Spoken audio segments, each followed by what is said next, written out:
From defying pharaohs to outsmarting emperors, today's superheroes got nothing on Jewish rebels from history. From Aish, I'm Sarah, and this is Jew Know It. Today we're talking about Jewish rebels. But don't rebel against us. Hit that subscribe button.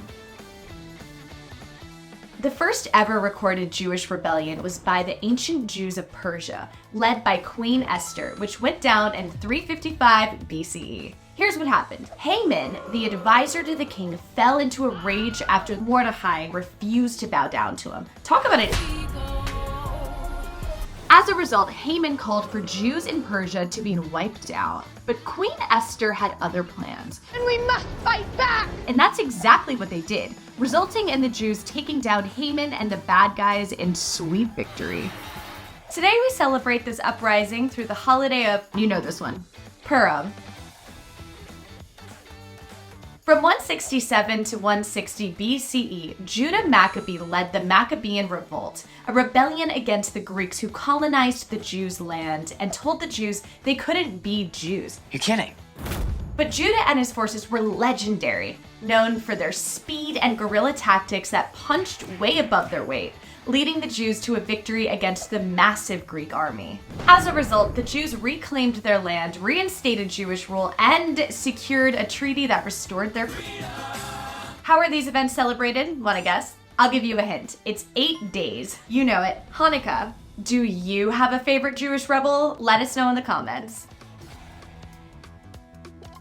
Approximately 70 years after the Romans invaded Israel and destroyed the Jews' Holy Temple, Jewish-Roman tensions erupted again and resulted in the Bar Koka Revolt. Like its name suggests, the revolt was led by Simon Bar Koka, a charismatic military leader who was even hailed as a messiah by a prominent rabbi of the time. And like Judah and his Maccabees, Simon's resistance fought using guerrilla tactics, which you can think of as military ops carried out by small independent forces.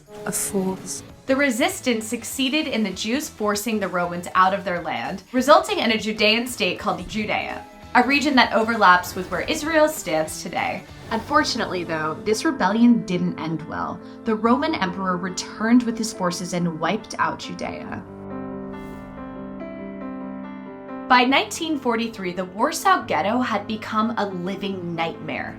Hundreds of thousands of Jews had already been deported and murdered in Nazi concentration camps, and those who remained faced an uncertain future. But led by Mordechai Anielewicz, a brave Jewish rebel at just 24 years old, the Jews assembled to fight back. They smuggled in weapons and explosives and began an intense training program, refining and sharpening their skills. On April 19, 1943, they put their plans into action and rebelled against the Nazi occupation using their weapons and explosives, marking the single largest revolt by Jews during World War II. The Nazis murdered almost all of them, but when the Jews went down, it was with the honor of fighting for their survival.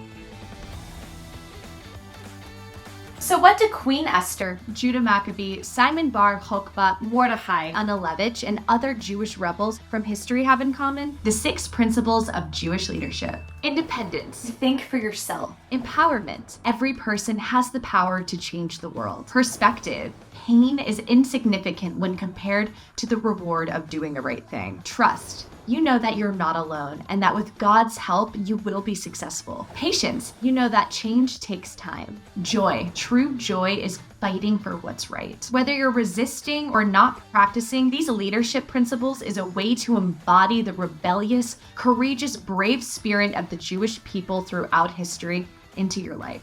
In other words, to be a Jewish leader is to be a Jew. I'm Sarah, and from Aish, this has been Jew Know It, a series where we tackle questions big and small about Judaism, even the ones you're too afraid to ask. Hit that like and subscribe button to follow along, and drop a comment with what topics you want us to cover next. And if you love what we're doing and would like to see more videos like this, consider making a donation through the link in the description. Bye!